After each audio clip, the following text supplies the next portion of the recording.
दोस्तों, एक बार फिर से आप सभी का वेलकम है आप ही के अपने चैनल बिगिनर्स टू अचीवर पर।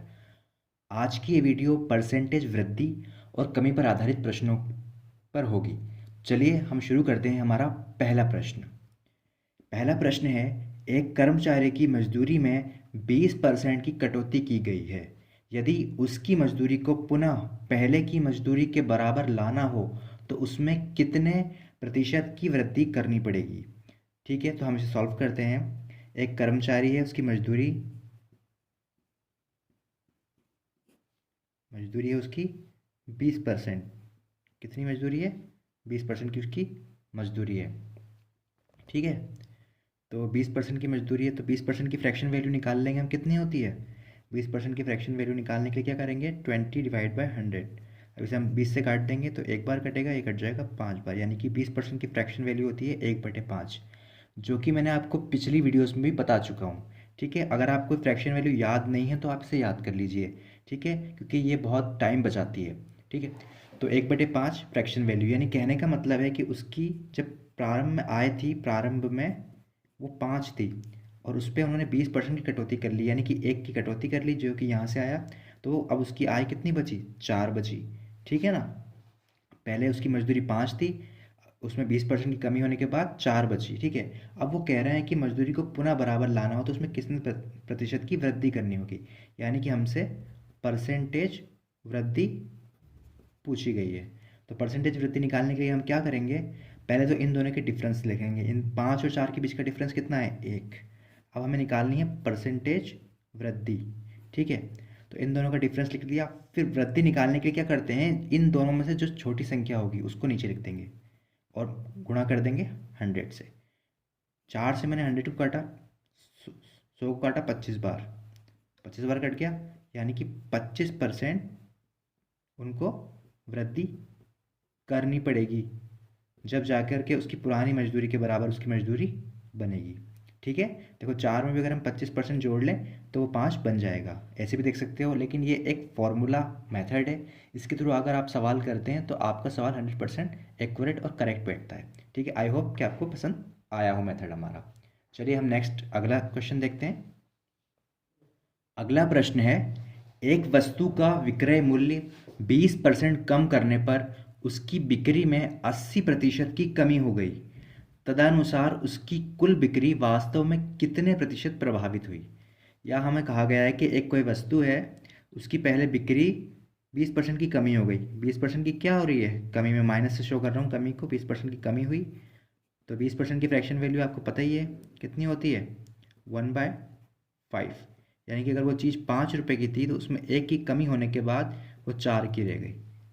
ठीक है, अब उन्होंने कहा है कि 80% की वृद्धि हो गई, उसके बाद बिक्री में 80% की वृद्धि हो रही है, यानी कि 80% क्या हो रहा है? प्लस 80% लिख देता हूँ मैं, वृद्धि।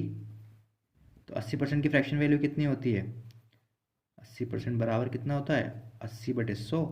इसको मैं काट दूंगा, मैं से 20 से काटूंगा 4 बार, 20 से काटेगा 5 बार, यानी कि 4/5। यानी कि अगर 5 थी उसकी तो 80% की वृद्धि होने के बाद यानी 4 में 5 प्लस हो जाएगा तो 9 हो गई। ठीक है, अब उन्होंने पूछा है कि वास्तविक में कितनी प्रभावित हुई, तो इन दोनों की मल्टीप्लाई कर लेंगे। 25, 5 और 5 की मल्टीप्लाई 25 और 4 और 9 की मल्टीप्लाई 9 चौक 36। अब देखो वो 25 थी और 36 बन गई, तो डेफिनेटली उसमें वृद्धि हुई है। वृद्धि हुई, कितनी परसेंट वृद्धि हुई है? 11। 11 हुई ना, 11 पॉइंट वृद्धि हुई है। अब हम परसेंटेज वृद्धि निकालने के लिए हम क्या करेंगे? वृद्धि बराबर इन दोनों के बीच का डिफरेंस कितना होता है? 25 और 10, 35 और 1 36, यानी कि 11। इनके बीच का डिफरेंस और वृद्धि निकालनी है तो छोटी संख्या को हम नीचे रखेंगे। 25 को मैंने नीचे रख दिया, गुणा कर दिया 100 से। ठीक है, परसेंटेज निकालने के लिए 100 से गुणा करते हैं। 25 को मैंने 100 से काटा 4 बार, 4 की मल्टीप्लाई 11 से करी तो आ गया 44%, यानी कि 45% क्या हुई है? वृद्धि हुई है। वृद्धि हो रही है ना, 25 से कोई चीज़ 36 बन रही है तो वृद्धि हो रही है, यानी कि हमारा आंसर कौन सा सही हो जाएगा? ये आंसर हमारा करेक्ट हो जाएगा। आई होप कि आपको पसंद आया होगा। चलिए हम नेक्स्ट क्वेश्चन को देखते हैं। अगला प्रश्न है, चीनी के मूल्य में 20% की वृद्धि हो गई है। यदि कोई व्यक्ति अपनी चीनी की खपत कम करके उसके खर्च को पहले जैसा ही रखना चाहता है तो उसे चीनी की खपत में कितने प्रतिशत कमी करनी होगी। ठीक है, यहाँ पर कहा गया है कि एक व्यक्ति की चीनी का मूल्य जो है 20% बढ़ गया, और अब वो चाहता है कि उसका जो चीनी की जितने खर्चा करता है चीनी पर वो उतना ही रहे, तो उसे चीनी की खपत कितनी कम करनी पड़ेगी, यानी कि कितनी कम चीनी उसे यूज़ करनी होगी। तो चलिए हम इस सवाल को सॉल्व करते हैं। चीनी में मूल्य में क्या हुआ है, वृद्धि हुई है। वृद्धि हुई है कितने परसेंट की, 20% की। 20% की फ्रैक्शन वैल्यू आपको पता ही है कितनी होती है, 1/5। नहीं तो आप निकाल सकते हो 20/100 करके, इसको काट देंगे 20 से 100 को, तो 1/5 हो जाएगा, यानी कि 5/1 की वृद्धि हुई है। 5/1 की वृद्धि हो गई है, तो कितना हो गया है, 6 हो गया। यानी कि पहले चीनी 5 रुपये की आती थी, तो अब 6 रुपये की आएगी। ठीक है, ये समझने के लिए बोल सकता हूँ, 50 रुपये की आती थी तो 60 रुपये की आएगी, और 5 रुपये की आती थी तो 6 रुपये की आएगी। अब कहा गया है कि उसे खपत कितने परसेंट कम करनी पड़ेगी, प्रतिशत कमी पूछी है हमसे। क्या पूछा गया है, प्रतिशत कमी हमसे ये पूछी गई है। ठीक है, क्योंकि कम करनी पड़ेगी भाई, पहले 5 रुपये की में चीनी आती थी 1 किलो, अब 6 रुपये में आ रही है, तो कुछ कम लाना पड़ेगा उसे। तो चलिए, अब प्रतिशत कमी का फॉर्मूला क्या होता है, इन दोनों के बीच का डिफरेंस कितना है, 5 और 6 के बीच का डिफरेंस 1, और कमी निकालनी है तो बड़ी संख्या को हम नीचे रखेंगे।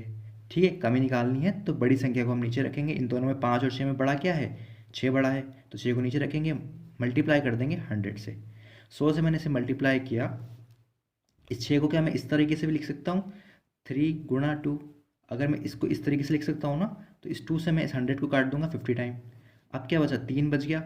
अब इस 50 में 3 का भाग दे दूंगा मैं, तो 3 एकम 3 बचेंगे 2, और 3 एकम 3 हो गया और बचेगा 2, तो 6 × 3 = 18, 16 आ जाएगा। फिर आएगा, फिर बचेगा 18, फिर बचेगा फिर 2, फिर 6, यानी कि 16.66 हमारा आंसर आ जाएगा।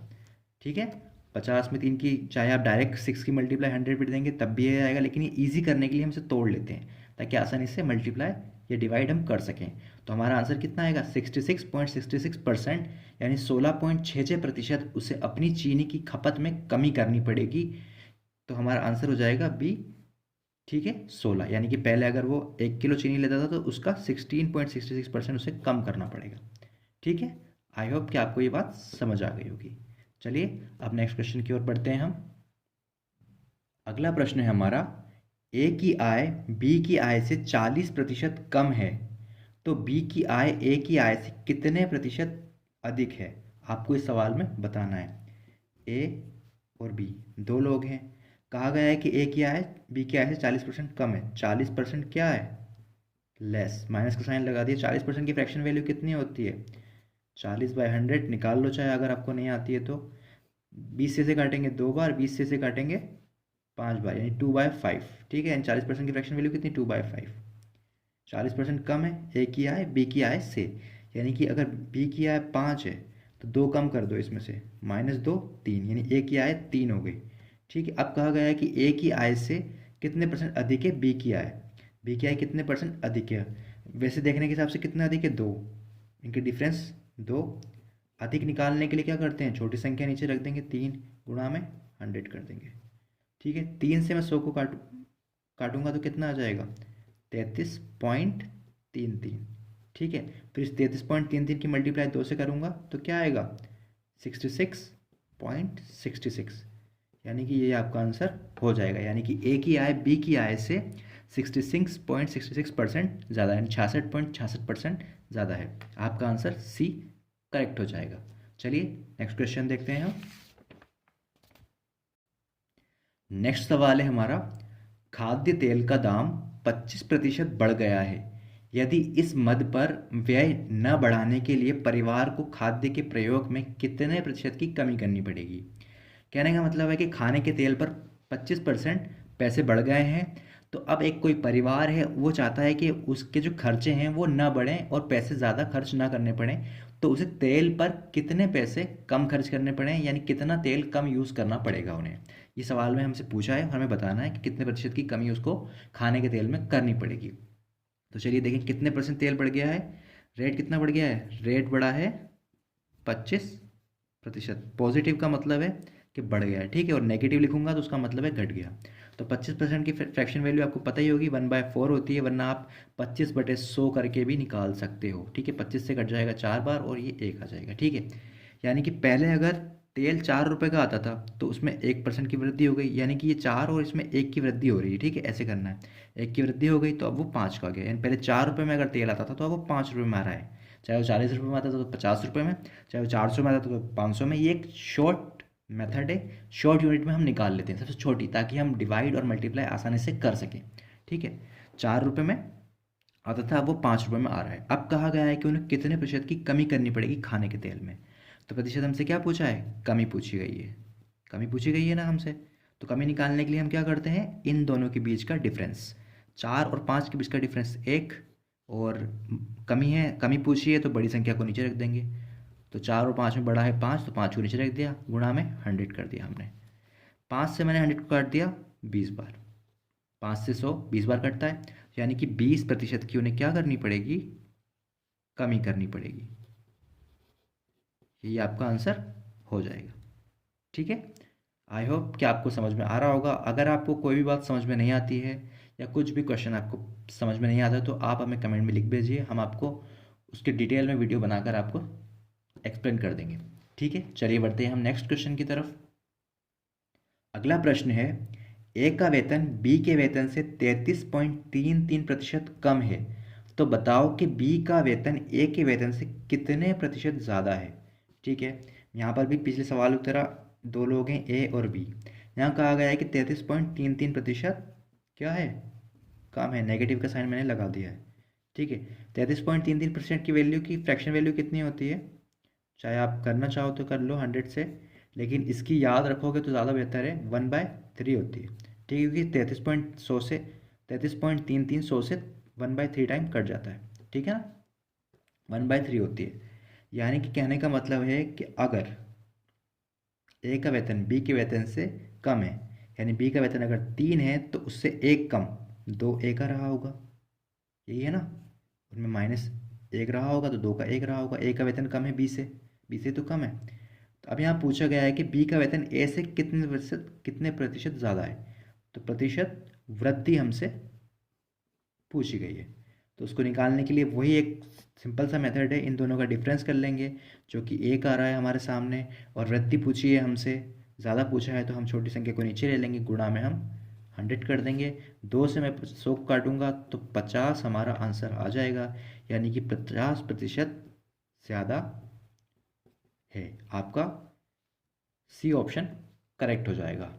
आई होप कि आपको वीडियो पसंद आई होगी, और इस तरह की और भी वीडियोस मैं डालता रहता हूँ, तो प्लीज़ आप चैनल को हमारे सब्सक्राइब कर लीजिए। और जिन लोगों ने पीछे की वीडियो नहीं देखी है वो वीडियो भी देख लीजिए, जो कि फ्रैक्शन पर है बेस्ड है, और इससे रिलेटेड और भी वीडियोस हैं काफ़ी सारी, जिसमें हमने बेसिक से समझाया गया है परसेंटेज को। वो वीडियो भी आपको मिल जाएगी। और पसंद आ रही होगी हमारी वीडियो तो प्लीज़ लाइक करना यार, और अपने दोस्तों के साथ शेयर करना। और कोई भी बात है, कोई भी आपकी क्वेरी है तो आप कमेंट में ज़रूर लिखिए, और वीडियो कैसी लगी ये भी कमेंट में ज़रूर लिखना। चलिए अब देखते हैं एक लास्ट सवाल जो कि हमारा इस वीडियो का है।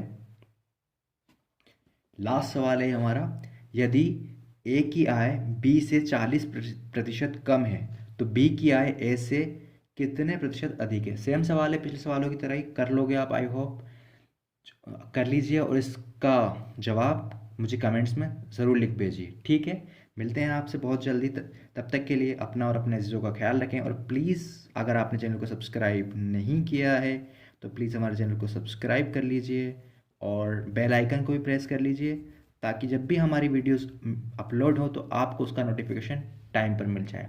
और अगर पसंद आई वीडियो तो लाइक करना यार, और अगर कोई भी बात है तो प्लीज़ कमेंट में ज़रूर लिखो यार कि कैसी लगी वीडियो, एट्सेट्रा एट्सेट्रा। और कोई भी आप अगर फीडबैक देना चाहते हैं या फिर कुछ भी कहना चाहते हैं, किसी भी टॉपिक पर वीडियो बनवाना चाहते हैं, तो हमें कमेंट में ज़रूर लिखिए। हम आपकी बात को ज़रूर कायम करेंगे और उसको आपकी वीडियो को आपको बनाकर ज़रूर देंगे। चलिए मिलते हैं आपसे नेक्स्ट वीडियो में, तब तक के लिए बाय।